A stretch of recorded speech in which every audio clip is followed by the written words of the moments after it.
Welcome to Today on this Monday morning, October 21st, 2013. I'm Willie Geist along with Al Roker and Natalie Morales. I was going to jack my hair up and do a walking shot into the studio while playing guitar. Nice. I would have been Cody Simpson style. I'd like to see that someday. Can't play the guitar, can't sing, and can't jack my hair up. Other than that, it would have been a great there are things you moment. can do called lip syncing. Plenty of Yes, people do it. as you do all the time on this very program. I know, and sadly, I don't lip sync. Much to our dismay, we hear the voice. This story out of Greece is right? just This incredible. Is This girl that they found, authorities there in Greece now looking for international help to identify a 4-year-old girl found living in a gypsy camp, I guess. She was spotted by police there peeking out from under a blanket. Her name is Maria. Police say there was no resemblance to her supposed parents. That's why they flagged it, and they then conducted DNA tests, which proved their suspicion. The couple who claimed they were the parents of this little 4-year-old girl have been charged with kidnapping. They appeared in court just a short time ago and said they had adopted her, but authorities there are trying to discover whether or not the girl might be a victim of trafficking. So a lot of people watching this closely. Yeah, and I think a lot of people, they of course, you see this little girl and you think, gosh, well, it brings back, the story of Madeleine McCann, and especially since we've been hearing so much about what they're doing to try to relaunch that investigation in the UK. And you can't help but think that perhaps there are so many girls like this who are missing, but they're missing children all over the world every given day. Yep. Right. Avante Aquendo, this autistic, nonverbal 14-year-old, left his school 2 weeks ago. There's been a massive search for this young man. And no sign of him yet. Yeah, those stories are repeated day in and day out all across this country. But in this case, I mean, you have to think that they're going to get answers pretty quickly, but the police do suspect that maybe she's Scandinavian or of Scandinavian origin or Northern European. So, if there is a missing child out there that that parents are desperately looking for, this gives so many hope. And there's the picture right there. Yeah. We mentioned Madeleine McCann's name. We should point out Madeleine McCann would be much older than this little girl. 9 years old. She would be 9 now. This is not Madeleine McCann, but the McCann family did speak out and say this gives them hope that maybe she is out there somewhere, and let's hope they're right.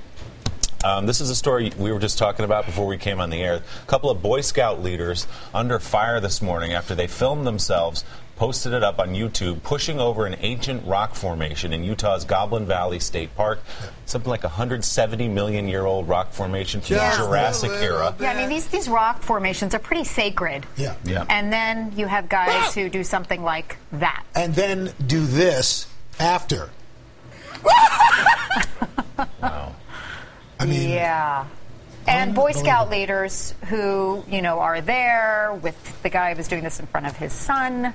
Yeah. Well, their defense, they said they thought it posed a safety hazard. They thought it was going to land on a kid who walked by. They looked pretty gleeful. It's been there for 170 million years, but it's also, a safety hazard. If you really believe that, you can go tell a park ranger. Exactly. They can evaluate it and make a decision. Because call it a hunch. I don't think this moron looks like a geologist.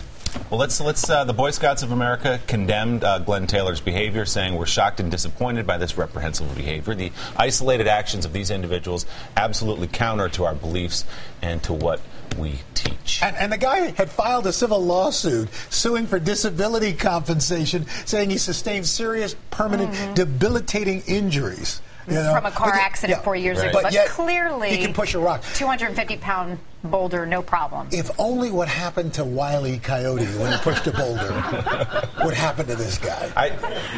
Here we are. We've got this just in. This is what should happen. Because of course the guy obviously you need the music to really make the full effect. What was going on there in Utah. Right. Okay, and of course then when his son starts to approach down the road, which he sees. Yes. Here he miles comes. And miles down the road. The whole episode we're going to watch. It's just fantastic. And here's what should have happened. Just didn't plan that one out right. Took you a long time to find that one in the files. Actually, it only took about 5 minutes. I happen to have them. Cue that one up right away. Actually cataloged for just such an emergency. Yes, he's been waiting for that moment. Next time somebody tries to push a 170 million year old boulder, Al's got it. I'm ready. Here's the only upside I see to this story. Yeah. In that video, one of the guys starts singing "Wiggle It." So I got to look up Wiggle It. Great song from the 90s. 2 in a Room. I don't know what you're up to now, but you did some good work back then. Thank you for what you gave us. Thanks for that shout out. Wiggle It. just a little bit. Come on, you remember that? Do you have to squint when you do that? Yeah, where you're just feeling it like, because it gets, there it is. See? So you gotta it inhabits your soul, doesn't it? I actually had that on standby along with my Wile E. Coyote. Just makes you want to push over a Jurassic boulder, doesn't it? Like you were trying to push out a boulder. Let's move on to that. Okay, good. I think 2 in a room. Thank you. Our audio guys, they're on it too. Nicely done. Okay. Ever heard of social jet lag? I think we have it every day, don't we? No question about it. Yes. So this is where you're forced to wake up earlier than your body naturally would. This is something what they're calling social jet lag, I guess, described as the discrepancy between what our body clock wants us to do and what our social clock wants us to do. This was an article in the New York Times today. Yep. Flagged us to this. So, I mean, a lot of us are basically out of sync, is what the article says, when it comes to, you know, what we're supposed to be doing, what our bodies feel we should be doing. I mean, we're all off our clocks and off our rocker as a result. See, I actually like getting up early. This is and you're a morning person to begin with. And my son Nicky is the same way. That early though? Yes. 3 o'clock in the morning? Well, yeah. I mean, really? Nicky. I mean, we had to really work to get Nicky to stay in bed. And he'd go to sleep fine, but he would wake up at 3 and 4 in the morning. Really? Yeah. But does he sleep like a full 7, 8 hours? Yeah. That's the scary part. And now our bodies are, that is our clock now. Right. I mean, I was out of town in the central time zone in Nashville this weekend, and despite the fact that I'd been out somewhat late, my body woke up at 4 o'clock in the morning because it was 5 o'clock on the East Coast, and there I was up. Made for a long, I think it's because you had a little too much to So then you were just drink. in your room singing Wiggle It. Wiggle It, yeah. Just me. Just you. Watching Wile E. Coyote have cartoons. a little Willy party. Which is the most depressing kind of party, really. My. I don't know if this is a bad idea or a great idea, but it's out there. I think it's a good idea, because how many of us have wondered about our home's past? Like, if you've ever felt, you know, what's lived here before me, or who lived here before me, and who died here before me. There's a My website. home is about 200 years old. Oh, lots of people died in your house then. Well, probably violent, actually not, deaths. because we looked up this website, and the website is diedinhouse.com. How far back do websites go? Well, what they do is they look at all the past history. But the joke. Yes, right. They go through all the records, and you can find out. You pay a little subscription fee. You can find out if anyone ever died in your house. $12, I believe. $12.99. And mine came back. Somebody had died, but not in my house. But one of the previous owners had died. But we're all living. Well, the rest of us are Actually, they just pushed him out the window. He died in the house. They brought him outside. Maybe they pushed a boulder on him. So you would want to know? I let them do a search. I did want to know. Yeah, because I live in such an old Would you move town. out if somebody No. Well, yeah, what are you going to do when you already live there? Clearly, I mean, whatever's haunting my house, and there's nothing haunting my house, it's fine.